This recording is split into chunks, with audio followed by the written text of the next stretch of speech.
Representative Alexandria Ocasio-Cortez gets a lot of criticism from the right wing, but she also gets a lot of heat from the left as well, which was evident in recent comments made by Aaron Sorkin. Take a look. I really like the new crop of young people who were just elected to Congress. They now need to stop acting like young people. Okay, it's time to do that. I think that there's a great opportunity here now more than ever for Democrats to be the non-stupid party, to point out the difference that we are. That it's not just about transgender bathrooms. That's a Republican talking point they're trying to distract you with.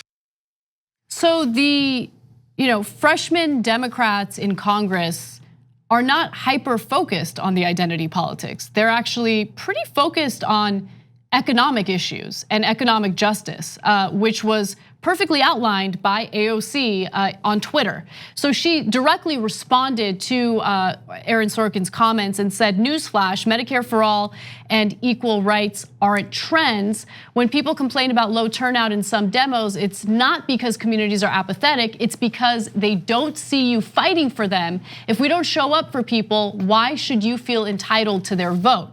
And so again, the issues that are brought up by New Democrats are issues pertaining to the economy, the inequality that we're seeing when it comes to wealth, when it comes to income. And so I'm not really sure what Aaron Sorkin was talking about there. And when he says act like adults, like what do you mean by that? You don't think they're acting like adults? Because what, they're using Twitter to get their message across? Because they're directly communicating with the people as opposed to playing these ridiculous games with handlers? Yeah. That was a really dumb statement. Yeah, well, it's ironic given what he said. So I know what he's thinking as well as I could from the outside. And so I'll tell you, look, unfortunately, this is a great case of people being pro-establishment when they don't even realize it. So Aaron Sorkin is a great writer. I've enjoyed a lot of his work on West Wing, etc. But he comes from a generation that thinks that you should have gradual change. I don't think he's a bad guy at all. I think that he thinks, no, asking for immediate change is what kids do. So that's what he means by stop acting like young people. But think about the logic of it, all right? And I'm gonna tell you why that's of course completely wrong in a second. But he says, what got you elected is acting like young people. In other words, saying we're gonna bring you real change. Now stop acting like young people. In other words, stop telling people you're gonna bring them real change. Yeah, bow your head. Bow your head. Now you've been elected, and look, it's easy to call for gradual change and to reject real reform when life's been pretty good for you, right? And he's earned it. He's a good writer. He's had a great career, but the opportunities that were given to him are much more rare these days, right? And so it's much more difficult to find yourself in an underprivileged or lower socioeconomic status and find your way out of it. It's still possible, but it's a lot harder, especially when you consider how incredibly expensive it is to get a decent education in this country at this point. And so no, gradualism isn't gonna get us anywhere right now. We need real reform. We need real reform just to get the same opportunities he did when he was younger. Yeah, and what does he do? Like a lot of the folks in the establishment, he accidentally reinforces a right-wing frame because it's been pounded in their head for so long, decade after decade, they've begun to believe it. He said it's time to prove that the Democrats are not the dumb party. Who thinks they're the dumb party? No, the idiots who don't believe in science is the dumb party. The morons that think that Donald Trump's a smart person, that's the dumb party. The dumb party is extremely clear. It's the Republican Party. They are clearly dumber than other people because they don't even believe in facts. They don't believe in logic. They don't believe in reason. And I can show you in 100 different policy matters how that's the case. But you have internalized that the Democrats have to prove that they're not the dumb party. Why? Because you've been listening to Rush Limbaugh and Bill O'Reilly your whole life. Yeah, and it's not because you're a bad guy.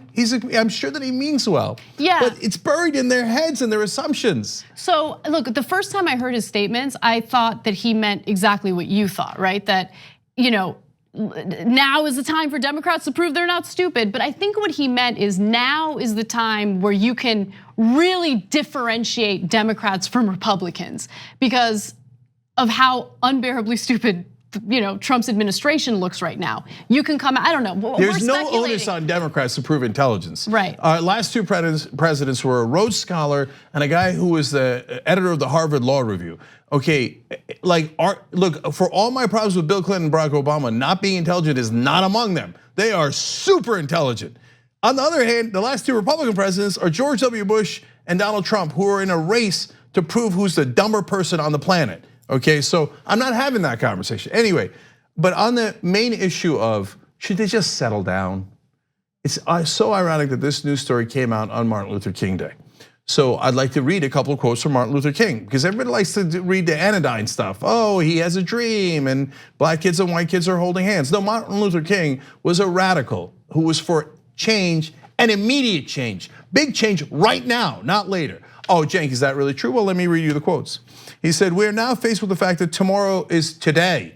We are confronted with the fierce urgency of now. In this unfolding conundrum of life and history, there is such a thing as being too late. This is no time for apathy or complacency. This is a time for vigorous and positive action." Should Martin Luther King have grown up and stopped acting like young people? He's acting like a child. Yeah, here, I'll read you one more. "This is no time to engage in the luxury of cooling off or to take the tranquilizing drug of gradualism." Man, has truer words ever been spoken about the establishment in Washington? He continued to say, now's the time to make real the promises of democracy. I mean, that Alexandria Ocasio-Cortez is following in those giant footsteps. And she's taking small steps in that direction. And at every turn, there's an establishment figure looking to block her. Look, and then he talked about gravitas. What is your assumptions about gravitas? And Alexandria Ocasio-Cortez also challenged them on that. Where do your assumptions about gravitas come from? Like, for example, they treat Republicans with gravitas. Louis Gohmert, here, I'm gonna just real quick, I'm gonna show you a clip of Republican Louis Gohmert, who apparently has gravitas. And let's see if he does or doesn't. Well, watch. Thank you, President Barack Hussein Obama. This will be quite a legacy for you. And I'm not one of those who says he's not a Christian. All I know is that's between him and God. But what I do know is he has helped jumpstart a new Ottoman Empire and left our friend and ally Israel so vulnerable. You look and you go, oh my gosh, this is the makings. This is the beginnings, a massive beginning of a new Ottoman Empire that President Obama can take great credit for. One side is for Medicare for all that 70% of Americans are in favor of, and they need to grow up. The other side thinks that Barack Obama was reconstituting the Ottoman Empire, and those lunatics apparently have gravitas. No, not interested in that kind of gravitas. I'm interested in the fierce urgency of now. Two easy ways to follow the Young Turks. One is hit the subscribe button down below, then you're a TYT subscriber. And second is ring the bell. And when you do that on YouTube, you're notified of our videos.